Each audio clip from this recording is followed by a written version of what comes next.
ত্রয়োদশ জাতীয় সংসদ নির্বাচন উপলক্ষে কালবেলার বিশেষ আয়োজন আসন বিশ্লেষণে আপনাদেরকে স্বাগত জানাচ্ছি। আমি মুজাহিদুল ইসলাম। বাংলাদেশ জাতীয় সংসদের ৩০০টি আসনের মধ্য থেকে নির্বাচিত একটি আসন নিয়ে আমরা প্রতিটি পর্বে জানিয়ে থাকি এবং আজকের আসন জাতীয় সংসদের ২৭ নম্বর আসন, যেটি কুড়িগ্রাম-৩। কুড়িগ্রাম-৩ এই আসনটি কুড়িগ্রাম জেলার উলিপুর উপজেলা নিয়ে গঠিত। উলিপুর উপজেলাটার আয়তন অনেক বেশি বলেই একটি মাত্র উপজেলা নিয়ে কিন্তু একটি আসন গঠিত হয়েছে এবং আমরা প্রতিটি পর্বে আসলে জানিয়ে দেওয়ার চেষ্টা করি যে সর্বশেষ আপডেটকৃত তথ্য অনুযায়ী মোট ভোটার কতজন আছেন, তার মাঝে প্রার্থী কতজন আছেন এবং অতীত ইতিহাস, সেইগুলোই আপনাদেরকে এক নজরে আমরা জানাবো। সর্বশেষ আপডেটকৃত তথ্য অনুযায়ী কুড়িগ্রাম-৩ আসনটিতে এবারে মোট ভোটার আছেন ৩,৬৮,৪৭০, পুরুষ ভোটার আছেন 1,৮৩,০৬৪, মহিলা ভোটার আছেন 1,৮৫,৪০৬।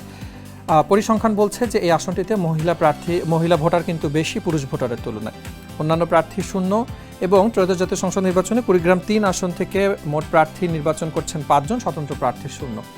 আমরা প্রতিটি পর্বে আপনাদেরকে জানিয়ে দিই যে কারা কোন কোন প্রতীকে কোন কোন দলকে প্রতিনিধিত্ব করছেন।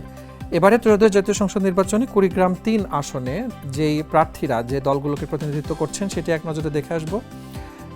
এবারে 2026-এর যে নির্বাচন, সেখানে কুড়িগ্রাম-৩ আসনটি থেকে তাজভির উল ইসলাম বিএনপি থেকে ধানের শীষ প্রতীক নিয়ে নির্বাচন করছেন। মোহাম্মদ মাহবুবুল আলম বাংলাদেশ জামাতে ইসলামী থেকে দাঁড়িপাল্লা প্রতীক নিয়ে নির্বাচন করছেন।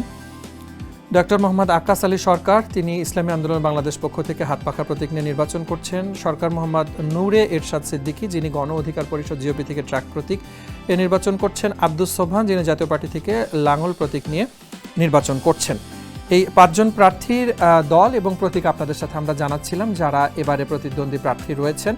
এবং ত্রয়োদশ জাতীয় সংসদ নির্বাচন নিয়ে কিন্তু একটি অন্য ধরনের উত্তেজনা এবার সারা দেশ জুড়েই আছে। প্রত্যেকেই একেবারে উৎসবের আমেজে ভোটের অপেক্ষা করছে এবং একই দিনে দুটি ভোট অনুষ্ঠিত হচ্ছে, গণভোট এবং সেই সাথে সাধারণ নির্বাচন। আমরা এবারে জানবো যে ৯১ থেকে ২০২৪ পর্যন্ত যে নির্বাচনগুলো অনুষ্ঠিত হয়েছিল বাংলাদেশে, সেটার সার্বিক ফলাফল যদি এক নজরে দেখে নিতে চাই। ২০২৪ সালে এই কুড়িগ্রাম-৩ আসনটি থেকে নির্বাচিত হয়েছিলেন সৌমেন্দ্র প্রসাদ পাণ্ডে গবা, যিনি আওয়ামী লীগ থেকে নৌকা প্রতীক নিয়ে নির্বাচিত হয়েছিলেন। তার প্রাপ্ত ভোট ছিল ৫৪,৪৪৯। এম এ মতিন ২০১৮-তে নির্বাচিত হয়েছিলেন বাংলাদেশ আওয়ামী লীগ থেকে নৌকা প্রতীকে ১,৩২,৩৯০ ভোট নিয়ে। ২০১৪ সালে এই আসনটি থেকে এ কে মাইদুল ইসলাম জাতীয় পার্টি থেকে লাঙ্গল প্রতীক নিয়ে নির্বাচিত হয়েছিলেন। তার প্রাপ্ত ভোট, তখন তিনি বিনা প্রতিদ্বন্দ্বিতায় নির্বাচিত হয়েছিলেন। ২০০৮-এ এ কে মাইদুল ইসলাম এবং সেই সময় তার ভোট ছিল ১,৮৭,৫২৮। ২০০১-এ নির্বাচিত হয়েছিলেন মোহাম্মদ মতিউর রহমান জাতীয় পার্টি থেকে লাঙ্গল প্রতীক নিয়ে। ১৯৯৬ এটি এইচ এম এরশাদের আসন ছিল, যেখান থেকে তিনি নির্বাচিত হয়েছিলেন ৬৭,২৬২ ভোট নিয়ে। এবং আমজাদ হোসেন তালুকদার বাংলাদেশ আওয়ামী লীগ থেকে নৌকা প্রতীক নিয়ে ১৯৯১ সালে নির্বাচিত হয়েছিলেন। সেই সময় তার প্রাপ্ত ভোট ছিল ২০,৫৪৭। আসন ভিত্তিক বিশ্লেষণে এই ছিল আমাদের আজকের আয়োজনে। দেখা হবে নতুন পর্বে নতুন একটি আসন নিয়ে, থাকবে সার্বিক তথ্যের বিশ্লেষণ। সে পর্যন্ত কালবেলার সাথে থাকুন।